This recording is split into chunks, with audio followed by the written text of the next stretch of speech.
பால் பாலபாஸ்கரன் கொடுக்கும் சிலுவையின் செய்தியை கேட்டுக்கொண்டிருக்கும் சகோதர சகோதரிகளையும் நண்பர்களையும் இச்செய்தி மூலமாக சந்திப்பதில் பெரும் மகிழ்ச்சி அடைகிறோம். தாம் ஒருவரே ஞானமுள்ளவருமாயிருக்கிற தேவனுக்கு இயேசு கிறிஸ்துவின் மூலமாக என்றென்றைக்கும் மகிமையும் கனமும் உண்டாவதாக. ஆமீன்.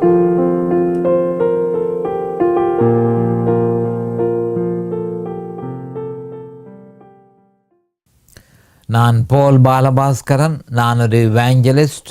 சிலுவையின் செய்தி என்ற இந்த நிகழ்ச்சியில் என் சகோதரர்கள், என் சகோதரிகள், என் நண்பர்கள் எல்லோரையும் மறுபடியும் சந்திப்பதில் நான் பெரும் மகிழ்ச்சி அடைகிறேன். இந்த அருமையான நேரத்தை கர்த்தர்களுக்கு ஒதுக்கி தந்திருக்கிறார். அதற்காக அண்டண்டைக்கும் சோஸ்திரம். இந்த நேரத்தில் கர்த்தருடைய வார்த்தைகளை உங்களோடு பகிர்ந்து கொள்வது எனக்கு மிகுந்த சந்தோஷத்தை அளிக்கிறது என்பதை நீங்கள் நிச்சயமாக அறிய வேண்டும். கர்த்தருடைய வார்த்தை என சொல்லப்படும் பொழுது அது சிலுவையில் அறையப்பட்ட இயேசு கிறிஸ்துவை பற்றி தான் சொல்கிறது என்பது நாம் ஒவ்வொரு கிறிஸ்தவர்களும் அறிந்திருக்க வேண்டும். அது அவர்களுடைய இருதயத்தில் நாட்டப்பட்டிருக்க வேண்டும். ஏனென்று சொன்னால் பவுல் அப்போஸ்தலர் 1 கொரிந்தியர் 2:23 நாங்களோ சிலுவையில் அறையப்பட்ட கிறிஸ்துவை பிரசங்கிக்கிறோம், சிலுவையில் அறையப்பட்ட கிறிஸ்துவை பிரசங்கிக்கிறோம் என சொல்லியிருக்கிறார்.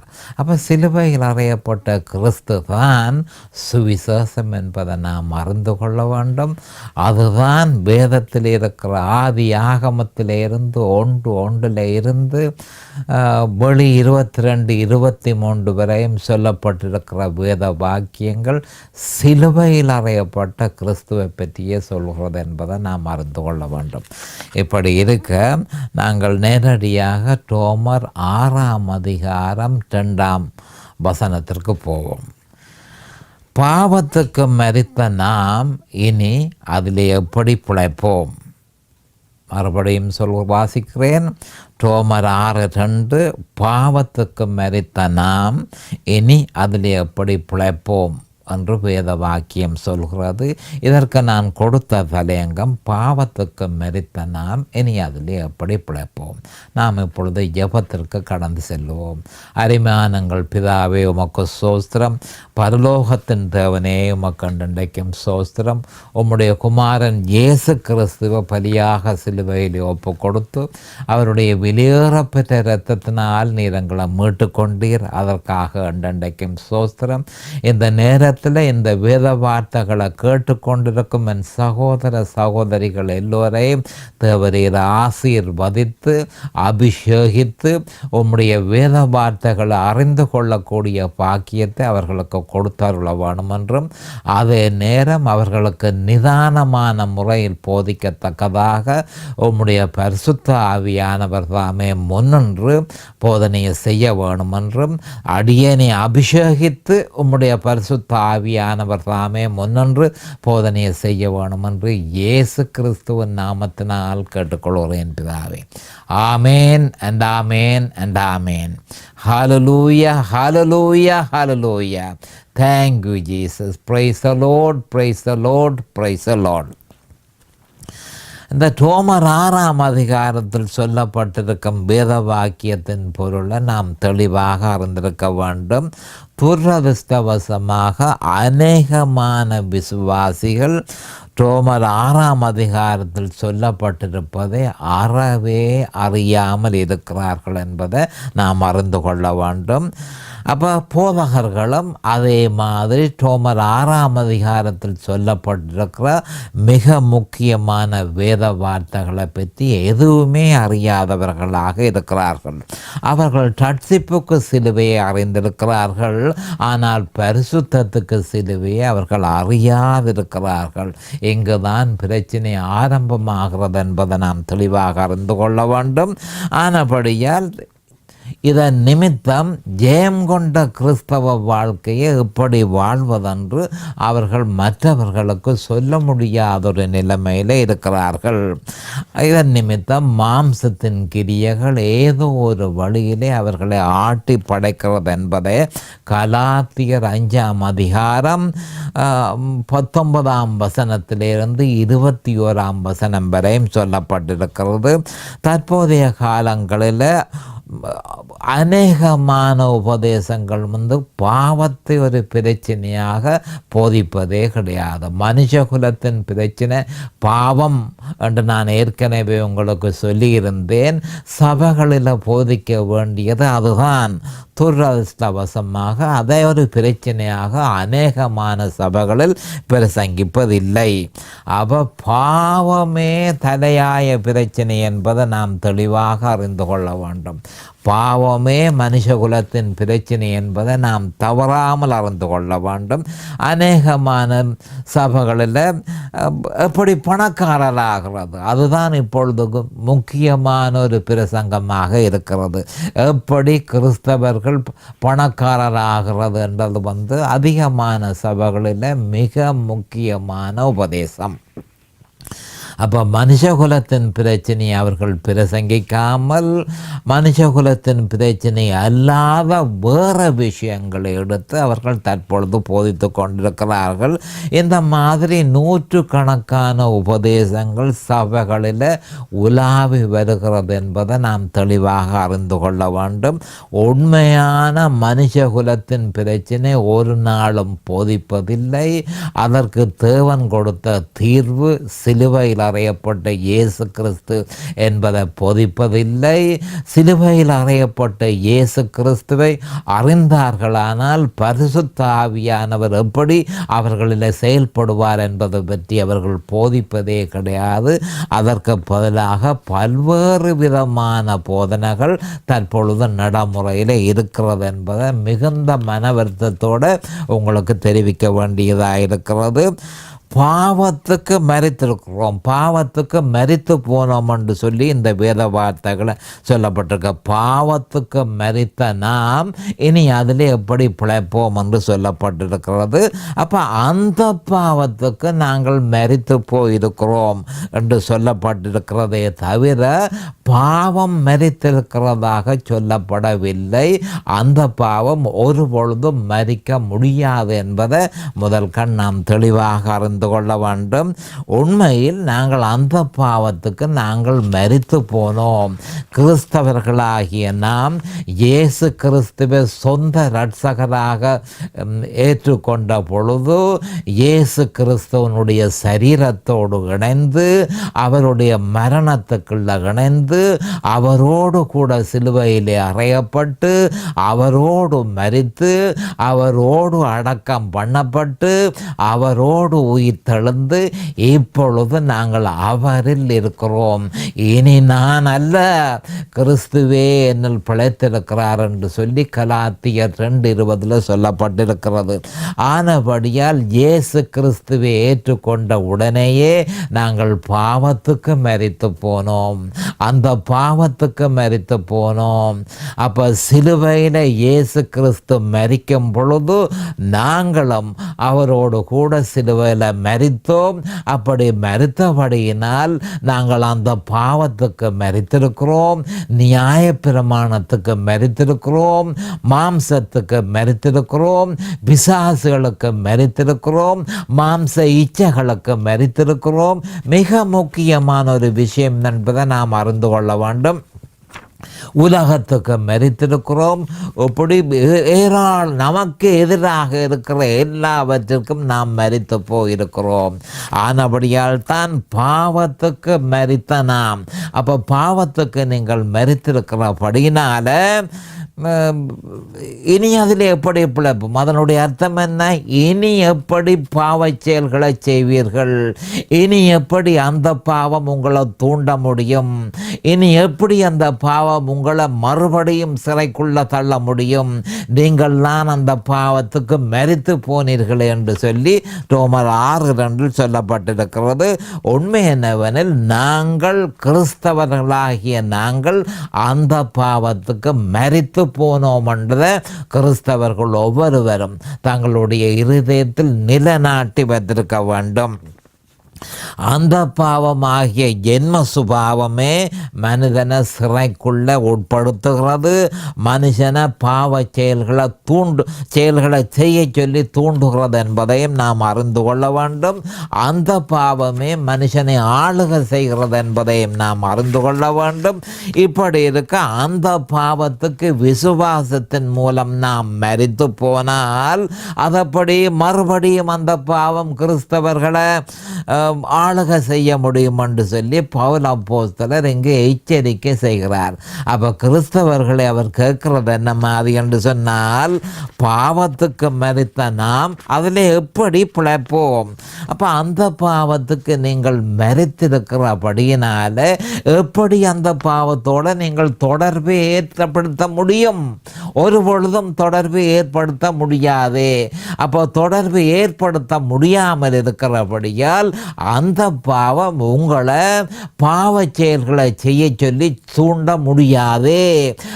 மற்றது உங்களை ஆளுகை செய்ய இயலாது, உங்களை சிறை இருப்புக்குள்ள உங்களை தள்ள முடியாது என்று சொல்லி பவுல் அப்போஸ்தலர் தெளிவாக சொல்லி இருக்கிறார். அப்ப நீங்கள் முதல் கேள்வி என்ன மாதிரி என்றால், பாவத்துக்கு நீங்கள் மரித்தீர்களா? அப்ப மரித்தவர்களாக நீங்கள் இருக்கிறபடியினால, பாவத்துக்கு மரித்திருக்கிறபடியினால அதோட மரித்ததோட நீங்கள் என்ன காரணத்திற்காக தொடர்பு ஏற்படுத்த முடியும்?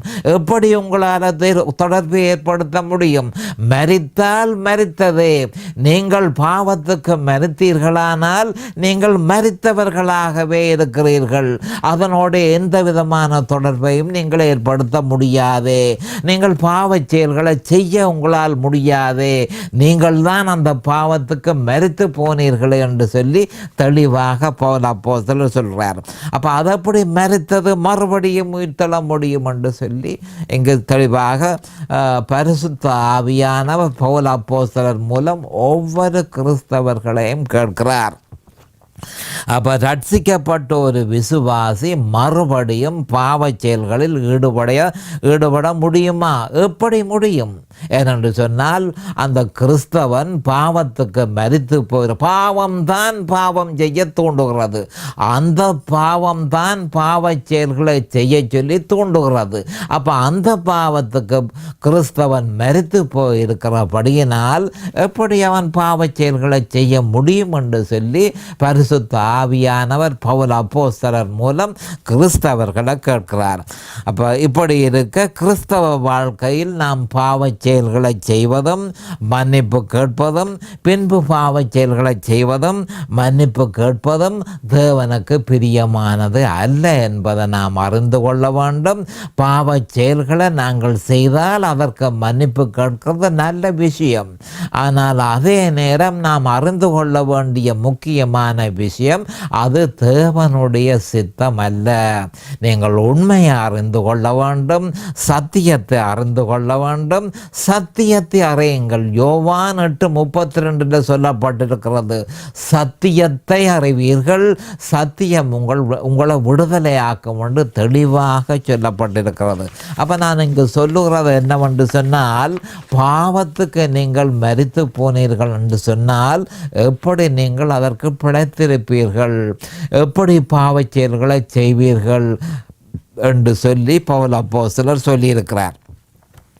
அப்போ தேவனுடைய நாங்கள் பாவ செயலை தற்செயலாக நாங்கள் செய்தால் அந்த பாவ செயலிலிருந்து உடனடியாக விடுதலை பெறுவதற்கு நாம் தேவனிடத்தில் மன்னிப்பை நாடுகிறோம். அப்போ அந்த மன்னிப்பு ஒரு காலமும் விடுதலை என்று சொல்லி நாம் எடுத்துக்கொள்ளக்கூடாது. தேவன் மன்னிப்பதற்கு தயாராக இருக்கிறார். ஆனால் அந்த மன்னிப்பை ஒரு பொழுதும் நாங்கள் விடுதலை என்று எடுக்கக்கூடாது. அப்போ விடுதலை எப்போ? யோவான் 8:32 சொல்லப்பட்டதே விடுதலை. சத்தியத்தை அறிவீர்கள், சத்தியம் உங்களை விடுதலையாக்கும். சத்தியமார் இயேசு கிறிஸ்துவே சத்தியமாக இருக்கிறார். இயேசு கிறிஸ்து சிலுவையில் செய்து முடித்ததே சத்தியமாக இருக்கிறது. ஆனபடியால் இந்த உண்மையை நீங்கள் அறியாமல் இருக்கிறது என்ன? பவுலப்போஸ்தலர் கேட்கிறது என்னென்று சொன்னால், இந்த உண்மையை நீங்கள் அறியாமல் இருக்கிறது என்ன? சகோதரரே, இதனை நீங்கள் அறியாதிருக்க எனக்கு மனதில்லை என்று சொல்லி பவுலப்போஸ்தலர் ஒரு முறை அல்ல பல முறை இதை பற்றி சொல்லியிருக்கிறார் என்பதை நாம் அறிந்து கொள்ள வேண்டும். அப்போ இந்த உண்மையை நீங்கள் அறியாவிட்டால் இந்த பிரச்சனைக்கு எப்படி நீங்கள் தீர்வு காணப்போகிறீர்கள்? எப்படி உதவி உங்களுக்கு கிடைக்க போகிறது?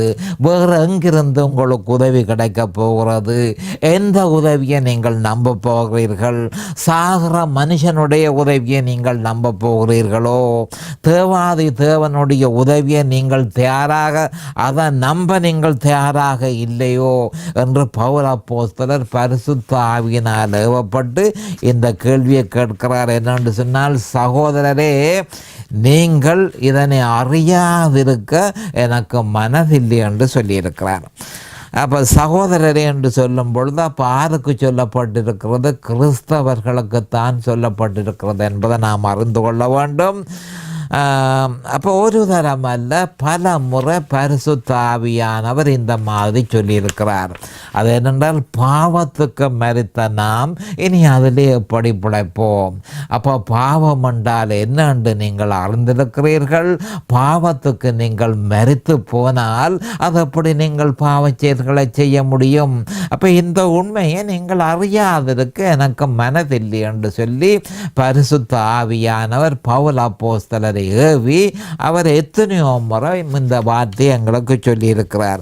அப்போ இந்த உண்மையை நீங்கள் அறியாதிருக்க எனக்கு மனதில்லை என்று சொல்லி ரோமர் 1:13 சொல்லியிருக்கிறார், 10:1 சொல்லியிருக்கிறார், 11:25 சொல்லியிருக்கிறார், 1 கொரிந்தியர் 10:1 சொல்லியிருக்கிறார், 12:1 சொல்லியிருக்கிறார், 14:38 சொல்லியிருக்கிறார், 2 கொரிந்தியர் 1:8 சொல்லியிருக்கிறார், 2:11 சொல்லியிருக்கிறார், 1 தெசலோனிக்கேயர் 4:13 சொல்லியிருக்கிறார்.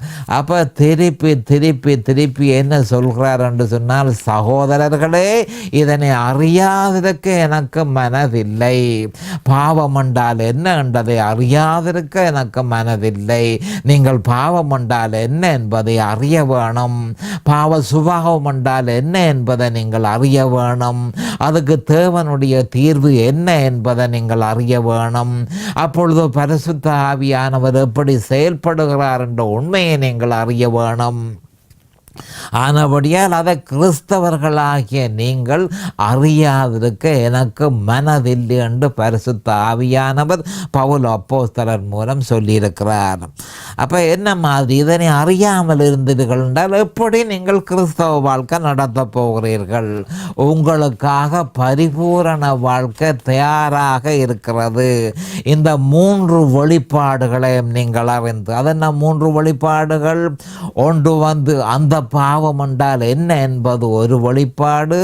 2வது அதற்கு தீர்வு சிலுவையில் அறையப்பட்ட இயேசு கிறிஸ்து. 3வது வெளிப்பாடு பரிசுத்த ஆவி எப்படி செயல்படுகிறது. அப்போ இந்த 3 வெளிப்பாடுகளை நீங்கள் பெற்றுக்கொள்ளாமல் விட்டீங்கள் என்றால் எப்படி நீங்கள் உங்கள் தீர்வை அறிவீர்கள்? அடுத்தது, பாவத்துக்கு நீங்கள் மரித்து போனீர்கள் என்ற உண்மையை நீங்கள் அறியாதிருந்தால் எப்படி நீங்கள் மறுபடியும் நீங்கள் பாவத்தோடு தொடர்பு கொண்டு பாவத்தை செய்கிறதற்கு நீங்கள் ஏவப்படுவீர்கள் என்பதை நிச்சயமாக அறிந்து கொள்ளுங்கள். அப்போ இந்த பிரச்சனைகளுக்கு எப்படி நீங்கள் விடுதலை அடைவீர்கள்? தேவாதி தேவன் எல்லாவற்றையும் சிலுவையில் உங்களுக்கு செய்து முடித்திருக்கிறாரே. எல்லாவற்றையும் சிலுவையில் செய்து முடித்து கடைசியாக அவர் சிலுவையில் சொன்ன வார்த்தை, "It is finished", எல்லாம் முடிந்தது என்று சொல்லி யோவான் 19:30 சொல்லியிருக்கிறார். அவர் எல்லாவற்றையும் சிலுவையில் செய்து முடித்திருக்க அந்த பாவம்தான் பிரச்சனை என்று நீங்கள் அடையாளம் கண்டு அந்த பாவத்துக்கு அந்த பிரச்சனைக்கு கர்த்தராகிய இயேசு கிறிஸ்து சிலுவையில் நமக்கு என்ன செய்தார் என்பதை அறிந்து அதனை முற்று முழுதுமாக விசுவாசித்து அதனை உங்களுடையதாக்கி அதனுடைய பலனை நீங்கள் பெற்றுக்கொள்ள வேணும் என்பதே தேவனுடைய எதிர்பார்ப்பாக இருக்கிறது. சகோதரரே, நீங்கள் இதனை அறியாதிருக்க எனக்கு மனதில்லை என்று பவுல் அப்போஸ்தலர் அல்ல, பரிசுத்த ஆவியானவரே பவுல் அப்போஸ்தலரை ஏவி அந்த மாதிரி அந்த மாதிரி அவர் மூலம் சொல்லியிருக்கிறார். அப்போ உண்மையில் பரிசுத்த ஆவியானவர் தான், அவரே அதை சொல்கிறார் என்பதை நாம் அறிந்து கொள்ள வேண்டும். இதனை அறியாமல் இருந்து எப்படி நீங்கள் உங்கள் பிரச்சனைகளுக்கு தீர்வு காணப்போகிறீர்கள்? பரிசுத்த ஆவியானவர் உங்களில் எப்படி செயற்படுகிறார் என்பதை எப்படி நீங்கள் அறிவீர்கள்? அப்போ கிறிஸ்து சிலுவையில் செய்து முடித்த நன்மைகள் எல்லாவற்றையும் உங்களுடைய கைக்கு கொண்டு தருகிறவர் பரிசுத்த ஆவியானவர். அப்போ அவர் என்ன மாதிரி செயற்படுகிறார் என்பதை நீங்கள் அறியாமல் விட்டால் எப்படி கிறிஸ்து செய்த நன்மைகள் எல்லாவற்றையும் நீங்கள் பெற்றுக்கொள்வீர்கள்? சகோதரர்களே, இதனை நீங்கள் அறியாதிருக்க எனக்கு மனதில்லை என்று சொல்லி பவுல் அப்போஸ்தலர் திருப்பி எத்தனையோ தரம் சொல்லியிருக்கிறார். அப்போ கிறிஸ்து சிலுவையில் செய்து முடித்த நன்மையை நாம் முழுவதுமாக அனுபவிக்க வேண்டும் என்பதுதான் பரிசுத்த ஆவியானவருடைய முக்கியமான நோக்கம் என்பதை நாம் அறிந்து கொள்ள வேண்டும். அப்போ நாம் இப்போ அறிய வேண்டியது, பாவத்துக்கு மரித்த நாம் இனி அதிலே எப்படி பிழைப்போம் என்று சொல்லப்பட்டிருக்கிறது. அப்போ யோவான் 8:32 என்ன சொல்லப்பட்டிருக்கிறது? சத்தியத்தை அறிவீர்கள், சத்தியம் உங்களை விடுதலை ஆக்கும். அப்போ யோவான் 8:32 என்ன சொல்லப்பட்டிருக்கிறது என்றால், பாவம் மன்னிப்பை நீங்கள் பாவத்தை செய்கிறதும் பிறகு அதற்கு மன்னிப்பு கேட்கிறதும், பாவத்தை செய்கிறதும் மன்னிப்பை கேட்கிறதும் அது தேவனுடைய ஏற்பாடு அல்ல என்பதை நீங்கள் தெளிவாக அறிந்து கொள்ள வேண்டும். அப்போ என்ன சொல்லப்பட்டிருக்கிறது? நீங்கள் சத்தியத்தை அறிய வேணும், சத்தியத்தை அறிவீர்கள், சத்தியம் உங்களை விடுதலையாக்கும் என்றே சொல்லப்பட்டிருக்கிறது. அப்போ என்ன மாதிரி என்று சொல்லிக்க, சத்தியம் என்று சொன்னால் இயேசு கிறிஸ்து தான் சத்தியம். அப்போ அவர் சிலுவையில் செய்து முடித்தது தான் சத்தியம். ஆனபடியால் தான் அவர் நானே வழியும், யோவான் 14:6 நானே வழியும் சத்தியமும் ஜீவனுமாக இருக்கிறேன், என்னாலே அல்லாமல் ஒருவனும் பிதாவினிடத்தில் வரான் என்று தெளிவாக சொல்லப்பட்டிருக்கிறது. அப்போ என்ன சொல்கிறார் என்று சொன்னால், இயேசு கிறிஸ்து நான் தான் வழி, நான் கிறிஸ்துவில் நான் தான் கிறிஸ்து, நான் உங்களுக்கு ஒரு வழியை ஏற்படுத்தி வைத்திருக்கிறேன். அதாவது சிலுவையில் உங்களுக்கு ஒரு வழியை ஏற்படுத்தி வைத்திருக்கிறேன். நான் தான் அந்த சத்தியம். அப்போ நான் தான் உங்களுடைய ஜீவன். அப்போ நான் தான் முழுக்க உண்மை என்று நீங்கள் தேட வேணுமா இருந்தால் நான் தான் அந்த உண்மை. அந்த உண்மை என்ன? நீங்கள் என்னை அறிய வேணும். நான் உங்களுக்காக சிலுவையில் செய்து முடித்ததை நீங்கள் அறிய வேணும். அப்பொழுது நீங்கள் சத்தியத்தை அறிகிறீர்கள். அப்படி சத்தியத்தை அறிந்தீர்கள் ஆனால் நீங்கள் பாவத்தில் இருந்து விடுதலை அடைய முடியும் என்று சொல்லி நம்முடைய ஆண்டவர் யோவான் 8:32 தெளிவாக சொல்லியிருக்கிறார். அப்போ நாம் முழுதுமாக பாவத்தை மேற்கொள்ள வேண்டும் என்பதே தேவனுடைய சித்தமாக இருக்கிறது என்பதை நாம் அறிந்து கொள்ள வேண்டும். அப்போ பாவத்துக்கு மரித்த நாம் இனி அதில் எப்படி பிழைப்போம் என்று சொல்லப்பட்டிருக்கிறதிலிருந்து நாம் அறிந்து கொள்ள வேண்டிய விஷயம் என்ன? தேவன் முழுதுமாக பாவத்தை நாம் மேற்கொள்ள வேணும் என்று அவர் எதிர்பார்க்கிறார். அதற்காகவே இயேசு கிறிஸ்து எல்லாவற்றையும் சிலுவையில் செய்து முடித்திருக்கிறார். அப்போ நம்முடைய வேலை அவரையும் அவர் சிலுவையில் செய்து முடித்ததை முழுதுமாக விசுவாசித்து அந்த விசுவாசத்தில் நிலைத்திருப்பது நமக்கு நியமிக்கப்பட்டது என்பதை நாம் அறிந்து கொள்ள வேண்டும். இதைத்தான் ரோமர் 6:14 சொல்லப்பட்டிருக்கு.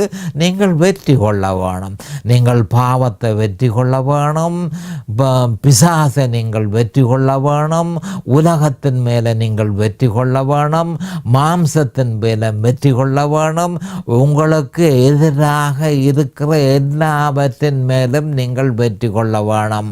பாவத்துக்கு மரித்தீர்கள். ஆனால் அந்த பாவத்துக்கு மரித்தீர்கள் என்பதை நீங்கள் முற்று முழுதுமாக அறிந்து அதை நீங்கள் விசுவாசிப்பீர்கள். ஆனால் மற்ற எல்லாவற்றுக்கும் நீங்கள் மரித்து போயிருக்கிறீர்கள். பாவத்துக்கு மட்டுமல்ல மரித்து போயிருக்கிறீர்கள், சத்துருக்களாக இருக்கிற எல்லாவற்றுக்கும், உலகத்துக்கும், மாம்சத்துக்கும், பிசாசுக்கும் நீங்கள் முற்று முழுதுமாக நீங்கள் மரித்து போயிருக்கிறீர்கள். ஆனபடியால் பாவம் உங்களை ஒரு பொழுதும் மேற்கொள்ள மாட்டாது என்று சொல்லி பரிசுத்த ஆவியானவர் பவுல் அப்போஸ்தலன் மூலம் ரோமர் 6:14 தெளிவாக சொல்லியிருக்கிறார்.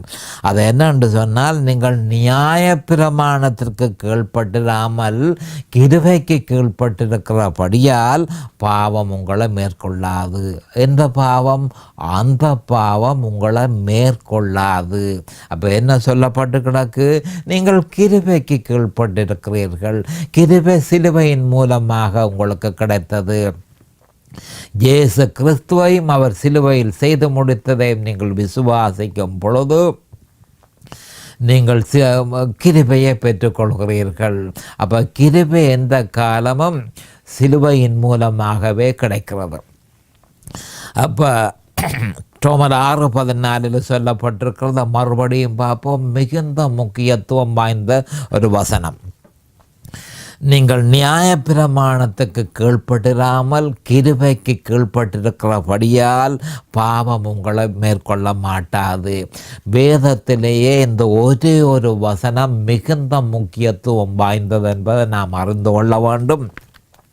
ஏனென்று சொன்னால் பாவத்தின் மேல் வெற்றி இந்த வேத வசனத்தில் பிரகடனப்படுத்தப்பட்டிருக்கிறது.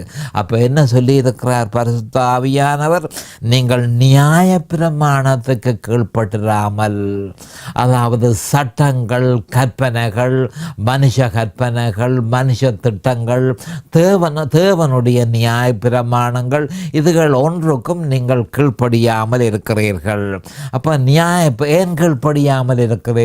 அதனை செய்ய நம்மால் முடியாது என்பதை நீங்கள் தெளிவாக அறிந்திருக்கிறபடியால், தெளிவாக நீங்கள் அறிந்து இயேசு கிறிஸ்து உங்களுக்காக சிலுவையில் என்ன செய்திருக்கிறார் என்பதை அறியும் பொழுது சிலுவையின் மூலமாக உங்களுக்கு கிருபை கிடைக்கிறது. அப்போ கிருபை உங்களுக்கு கிடைக்கிறபடியினால் அப்பொழுது பரிசுத்த ஆவியானவர் வல்லமையாக உங்களில் செயல்படுவார். ஒன்றில் நியாயப்பிரமாணம் நம்மில் செயல்பட வேணும், இல்லையோ பரிசுத்த ஆவியான, கவனமாக கேட்டுக்கொள்ளுங்கள், ஒன்றில் நியாயப்பிரமாணம் நம்மில் செயல்பட வேணும், இல்லையோ கிருபை நம்மில் செயல்பட வேணும். அப்போ கிருபை நம்மில் செயல்படுவதாய் இருந்தால் பரிசுத்த ஆவியானவர் செயல்படுகிறார். நியாயப்பிரமாணம் நம்மில் செயல்படுகிறதா இருந்தால் பாவம் நம்மில் செயல்படுகிறது. ஆனபடியால் பரிசுத்த ஆவியானவர் என்ன சொல்லியிருக்கிறார்? நீங்கள் நியாயப்பிரமாணத்துக்கு கீழ்ப்பட்டிராமல் கிருபைக்கு கீழ்ப்பட்டிருக்கிறபடியால் பாவம் உங்களை மேற்கொள்ளாது. அப்போ வெற்றியை பிரகடனப்படுத்துகிற இந்த வசனத்தை பரிசுத்த ஆவியானவர் நமக்கு தந்திருக்கிறார். நீங்கள் ஒரு காலமும் பயப்பட தேவையில்லை. இயேசு கிறிஸ்துவையும் அவர் சிலுவையில் செய்து முடித்ததையும் நீங்கள் விசுவாசித்து அந்த விசுவாசத்தில் நிலைத்திருப்பீர்களாக இருந்தால் உங்களுக்கு கிருபை கிடைக்கும். கிருபை சிலுவையில் இருந்தே கிடைக்கிறது. அப்போ அந்த கிருபை உங்களுக்கு கிடைக்கும் பொழுது பரிசுத்த ஆவியானவர் உங்களில் வல்லமையாக செயல்படுவார். பரிசுத்த ஆவியானவர் வல்லமையாக செயல்படும் பொழுது பாவம் செயல்படாது. பரிசுத்த ஆவியானவர் செயல்படவில்லையா இருந்தால் பாவம் செயற்படும். பரிசுத்த ஆவியானவர் செயற்படுவதா இருந்தால் பாவம் ஒரு பொழுதும் செயற்பட முடியாது. பாவம் உங்களை மேற்கொள்ளாது. நீங்கள் கிருபைக்கு கீழ்ப்பட்டிருக்கிறபடியால் என்று தெளிவாக சொல்லப்பட்டிருக்கிறது. அடுத்த செய்தியில் நாங்கள் விவரமாக இதனை பார்ப்போம். அது வரைக்கும் கர்த்தராகிய இயேசு கிறிஸ்துவின் நாமத்தினால் நான் உங்களை ஆசீர்வதிக்கிறேன். அவருடைய கிருபையும் அவருடைய இரக்கமும் உங்களுக்கு தாராளமாக கிடைப்பதாக இயேசுவின் நாமத்தில் பரிசுத்த பிதாவே, ஆமென். இந்த சிலுவையின் செய்தியை கேட்பவர்கள் அதன் ஆவிக்குரிய பலனை பூரணமாக அடைய வேண்டும் என்பதே நம்முடைய பிரார்த்தனையாகும். தொலைபேசி மூலம் தொடர்பு கொள்ள விரும்புவோர் 647-465-1224 மூலமும், இமெயில் மூலம் தொடர்பு கொள்ள விரும்புவோர் paulbalabhaskaran@gmail.com மூலமும் தொடர்பு கொள்ளலாம்.